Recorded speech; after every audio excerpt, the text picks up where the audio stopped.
तो एटम कैसा होता है ये तो पता है कि smallest particle of any body is atom, right. कि जो भी आप लिविंग नॉन लिविंग थिंग्स देख रहे हैं सराउंडिंग में, वो सब मॉलिक्यूल्स से मिलकर बने हुए हैं और मॉलिक्यूल एटम से मिलकर बना हुआ है।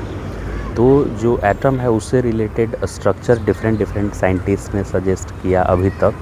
तो उसका कुछ हिस्ट्री इस तरह से है। सबसे पहले साइंटिस्ट आता है डाल्टन, और डाल्टन ने बताया कि किसी भी बॉडी का स्मॉलेस्ट पार्टिकल अगर उसका टुकड़ा करते जाएं तो सबसे छोटा जो टुकड़ा आपको मिलेगा स्मॉलेस्ट पार्टिकल, उस पार्टिकल को उन्होंने बोला कि एटम है और वो इनडिविजिबल है, राइट। बाद में थॉमसन मॉडल आया जो प्लम पुडिंग मॉडल बोला जाता है, जिसको इंडियन कंटेक्स्ट में वाटरमेलन जैसा उसने बताया। तो उसने बताया कि वाटरमेलन जैसा होता है एटम, और जिसमें रेड वाला पार्ट होता है जो हम लोग खाते हैं वाटरमेलन का, वो पॉजिटिवली चार्ज्ड होता है, और उसमें सीड्स जो भरे हुए हैं वो सब निगेटिवली चार्ज पार्टिकल हैं, ऐसा बताया थॉमसन जी ने।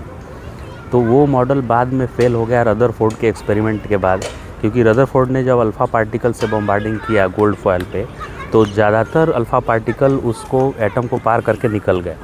तो ये इस बात को इंडिकेट कर रहा है कि जो रेड पार्ट होता है वाटरमेलन में जो हम लोग खाते हैं, वैसा रेड पार्ट है नहीं, और वो पॉजिटिव चार्ज बोला था डाल्टन ने। अगर उतना पॉजिटिव चार्ज होता तो अल्फ़ा पार्टिकल भी पॉजिटिवली चार्ज पार्टिकल है, वो उसको पेनिट्रेट करके नहीं जा पाता, क्योंकि पॉजिटिव में रिपल्सन होता है। तो रदरफोर्ड के एक्सपेरिमेंट से ये बात साफ़ हो गया कि एटम का मैक्सिमम पार्ट एम्प्टी है, तभी जो अल्फ़ा पार्टिकल से बॉम्बार्डिंग किया जा रहा है वो स्ट्रेट निकल जा रहा है। और न्यूक्लियस पॉजिटिव चार्ज जो है बहुत छोटे से रीजन में है, क्योंकि बहुत कम अल्फ़ा पार्टिकल डिफ्लेक्ट हो रहे थे जो उस छोटे से रीजन के आसपास से गुजर रहे थे, और एकदम जो सामने चला जाएगा वो तो पूरा 180 पे डिफ्लेक्ट हो जाएगा वापस, राइट। तो रदरफोर्ड के मॉडल से इतना बात पता चल गया था कि most of the part of atom is empty and positive charge is collected in very small reason.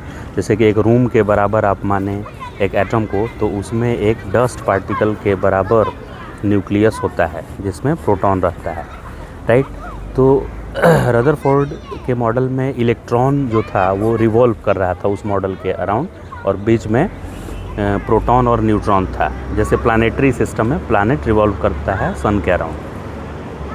तो उस मॉडल में ये ड्रॉबैक उसका था कि जब भी कोई चार्ज पार्टिकल, इलेक्ट्रॉन एक चार्ज पार्टिकल है, तो जब भी कोई चार्ज पार्टिकल एक्सेलरेटेड मोशन करेगा, क्योंकि सर्कल में मूव करता हुआ बताया था उन्होंने, तो सर्कुलर मोशन ऑलवेज एक्सेलरेटेड होता है, क्योंकि सेंट्रीपिटल एक्सेलरेशन तो उस पर चाहिए ही सर्कल में घूमने के लिए, और accelerating charge particle energy radiate करता है।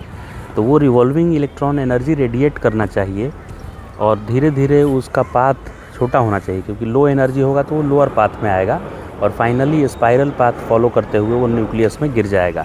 तो इस तरह से कोई एटम एग्जिस्ट ही नहीं करेगा, तो कुछ भी लिविंग नॉन लिविंग कोई भी थिंग नहीं रह पाएगा, क्योंकि एटम ही एग्जिस्ट नहीं करेगा तो मॉलिक्यूल का फॉर्मेशन नहीं होगा, राइट।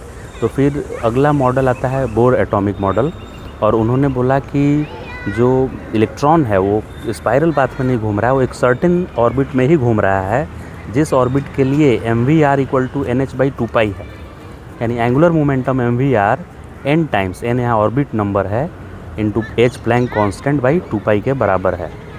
और उन्होंने ये बताया, और ये तो सेटिस्फाई कर गया कि ठीक है वो सर्टेन ऑर्बिट में ही घूम रहा है, स्पाइरल पाथ में नहीं आ रहा है, इसलिए एग्जिस्ट कर सकता है एटम।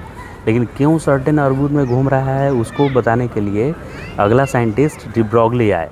डी ब्रॉगली ने बताया कि जब इलेक्ट्रॉन रिवॉल्व कर रहा है तो इतना फास्ट रिवॉल्व कर रहा है कि उसका वेव नेचर डोमिनेट कर जा रहा है, और उसको एज ए पार्टिकल नहीं लेकर हम लोग वेव कंसीडर करेंगे उसमें, और वो स्टैंडिंग वेव क्रिएट करता है रिवॉल्व करते समय।